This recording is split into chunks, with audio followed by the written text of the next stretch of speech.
Hi everyone, and welcome back to another episode of Coffee with Kirsten. We are working our way through the outer disciplines and we have reached silence. We were talking about solitude, which is really hard in quarantine. And we've moved on to silence, which I think is one of the underappreciated disciplines. When we look at the Bible, it becomes very clear that there's a lot of warnings against using our tongue, how we use our speech, how we talk to people. Psalms is filled with warnings about using your tongue for wisdom and it'll get you in trouble. The book of James talks about it. Jesus talked about it. So it's pretty important. And I think silence is a discipline that really helps us to tame our tongue, work on it, and kind of get it in check. I don't know if you're like me. I'm really good at like firing things off, and I feel like I have to justify myself all the time, and I get very anxious if people don't understand where I'm coming from. There's a lot of things that I do with my tongue, right? I'm a teacher. I like to talk a lot. And silence kind of helps us to like hit the pause button on all of that and really let God into those spaces, and kind of check ourselves before we wreck ourselves. Okay, so silence is traditionally obviously just thought of as like the lack of speech, not talking. But I like to add on a second part to that. Speech in moderation. I feel like silence is our first part, but really the end goal is working on what's coming out of our mouth and how we're talking to people, which is hard. It's really hard. It takes a lot of practice on our part, and something that I don't think people are just innately good at, unless you're one of those people who's very good at not talking, not saying anything.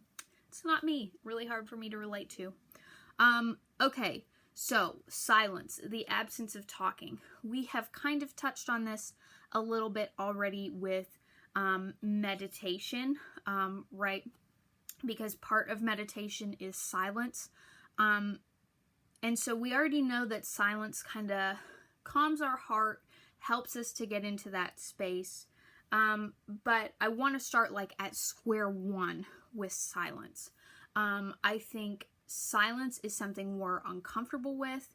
We always have to have like music on or sound in the background. We want to like fill those pauses in conversation with speech. Like we always want something going on. So if we're really starting at square one with silence, then maybe it'll only be like a minute or two when you really start practicing it.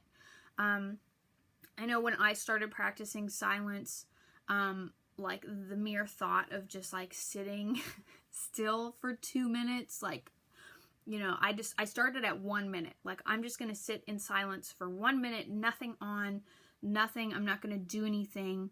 And a minute, like time slowed down and it felt like the longest minute of my life. Because silence is something we're not good at. So start there with silence, right? Just be silent. Don't have anything going on around you. Don't even think about like meditating or anything like that. Just be okay with like being still and being silent. That would be square one. Once we get good at just being silent, right, and we build up those muscles of just being still and not talking, then we can move into the second part, which is what meditation is about, the active listening part, right? Listening to the things that are going on around us, maybe getting out of our head a little bit, and obviously actively listening for the voice of God. We're not trying to like put anything out there. We're just listening. And so that's kind of silence at home, right? It doesn't really require anything of us other than being uncomfortable in our armchair, with being, you know, quiet with God. But when we're silent out in public, you know, it feels like this practice that's reserved for monks and SEM students. But I think practicing silence in our daily life when we're interacting with people is the next step in silence and practicing taming our tongue. When we're silent with people, then it puts this like barrier, like I can't justify myself to you. I can't explain my actions. I can't like update you on all the things that I'm doing. It really just shuts us off from any kind of like justification to people. We can't explain ourselves, and it really pulls us back into putting God in the driver's seat, because when we're silent, then it makes other people a little uncomfortable, and we have to really depend that God is helping us to communicate well through other actions. And we have to rely that God is seeing what we're doing and God knows, so we don't have to justify it to anybody else. And silence is a really good practice of this. But what if you can't be totally silent in the workplace, right? Or you can't do a total day of silence. Totally get that. Our society is not built on silence. And that's kind of where the next step comes in. So you've practiced at home. You're good at and comfortable with the idea of silence. So what does silence look like if you're not taking like a vow of silence for a day? This is where moderation comes in, and it's arguably the most difficult part of silence and working on taming your tongue. So moderation is saying as few words as possible, or not speaking at all when you're not needed. Right? So it's not adding those little comments. It's not, maybe somebody asks you a question. It is just bare bones answering the question. It's not, adding a justification to it. And this is really hard. We constantly want to explain everything to people. I teach and I love giving details. I want to give as much information as possible. I use a lot of words. But moderation forces us to hit the pause button. I like to think of it as like the speed bump to the tongue, to slow us down and say, okay, this is what I want to communicate. How can I most effectively communicate this? And how can I say it in as few words or less? So we've gotten good at not saying things at all. Moderation is the step of like learning to pause before you speak and kind of put it out in the world, right? And that's hard. This part's really hard. Where this really comes into play in my life is my prayer life, actually. I lead a lot of prayer. We pray a lot as a church and as a staff, and we pray out loud. If I find myself like having this anxious energy that I need to contribute, and it's not coming out of like a spirit-led thing, and it's just coming out of my need to like hear my voice in the room, that's when like I start practicing moderation for a day.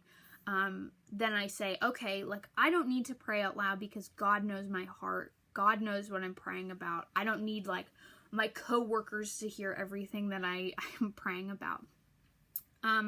Or even just praying short prayers. God already knows what's on your heart.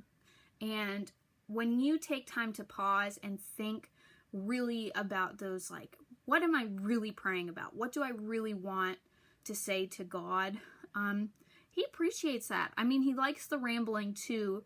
But it's a real discipline, especially when you're praying with others, to just like short, concise, really powerful prayer.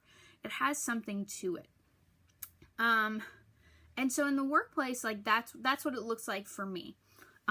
Maybe it is just not justifying yourself. I know our wife for Lent one time, he would only answer questions or give explanations if he was asked a question, right? He wasn't allowed to ask questions, and he would only answer questions with as little detail as he could. And I know, my husband, that's hard. But it was a good practice for him. And so moderation forces us to slow down, think about what we're saying, and let the Spirit kind of work, right? So it's that active listening and that pausing kind of coming in. And this is kind of the practice that helps us form all of what the Psalms warn about, right? This allows us to speak out of wisdom and to say more appropriate things, and we're less likely to, shoot off our mouth. This is the spiritual discipline that really has like a concrete action to help us out and to develop that muscle. Silence isn't easy. Talking in moderation isn't easy, and I'm not saying I'm good at it. But it has been fruitful in my life, and it has helped me stop firing off my mouth all the time. And I've seen a lot of fruit out of it. So try it out. Get used to silence. Get used to sitting just with God, and then work up your muscles and try speaking in moderation and just saying only what you need to. That's all I have for today. I'm trying to speak in few words. But I will see you on Thursday as we talk about submission. I'll see you then, guys.